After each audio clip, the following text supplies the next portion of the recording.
So at this point, so environmental factors very important for to know what's going on in the community and everything that could impact on what you're doing.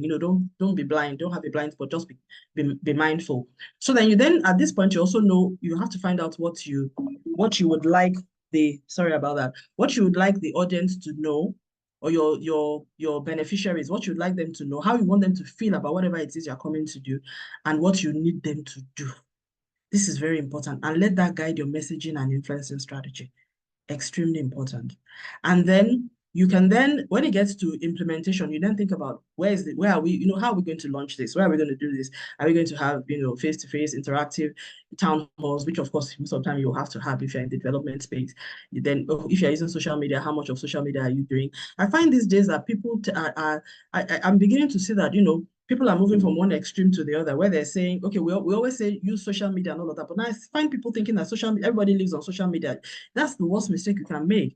Social media is even fragmented. Some people are only on Facebook, some people are only on WhatsApp, some people are only on Twitter. So depending on the demographic that you're trying to reach, you need to really think about where are they. And for a lot of people, particularly in my part of the world, rural areas, they are actually left behind. They do not have access, particularly if you're looking at certain demographics and things like that.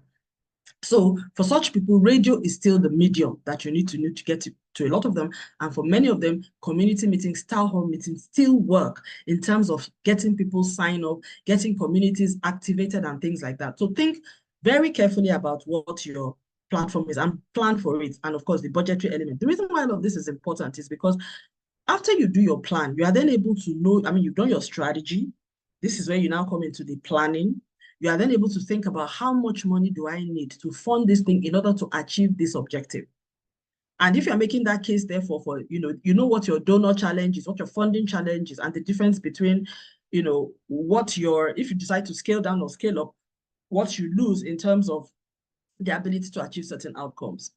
So, but then it's good, your strategy should always be broad and be able to cater for different scenarios. And then when you need to implement, you can narrow it down to what is workable within the resources and the time that you have.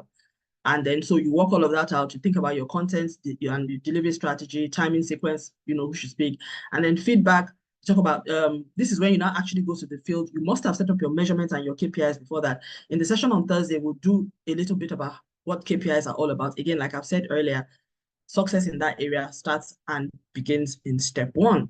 So, but then if you have already, what you are measuring, that then determines how you are delivering. You know what I mean? You have specific targets against what we want them to know. So you have targets for your messaging, you have targets for inspiration and motivation, and how you will measure that level of motivation from what they were not doing before you started dealing with them and what they're now doing, and then action.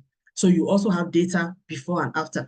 A lot of communications people, I believe development people should be better at this, because your baseline is key. You must have the baseline, your before and after, because otherwise there's no way of anybody knowing whether what you did was important or not. And unlike, again, that's the difference between the business world, because the business world, if you make sales, you're invited to new business opportunities come, high quality leads come, and that kind of thing. You get your feedback and you know that you've done it pretty well.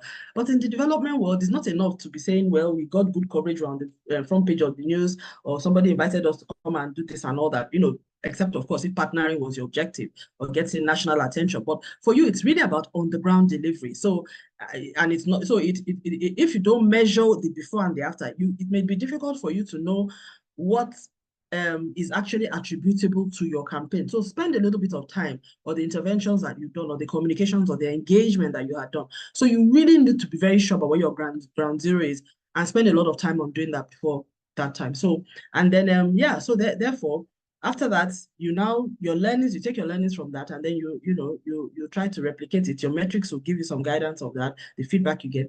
And then, you think about sustainability. How do you then put them back in to, if you're doing this again another time and you do it in another country or another space, what have you learned? Or you're doing it even in the same place, what are the learnings that you're going to take forward so that you can be better at this as you go along? And that is how strategic communications helps to drive the development agenda. I hope this is useful for you. And like I said, if you'd like to join us on the 26th of September, please sign up below. Thank you, and see you in the next video.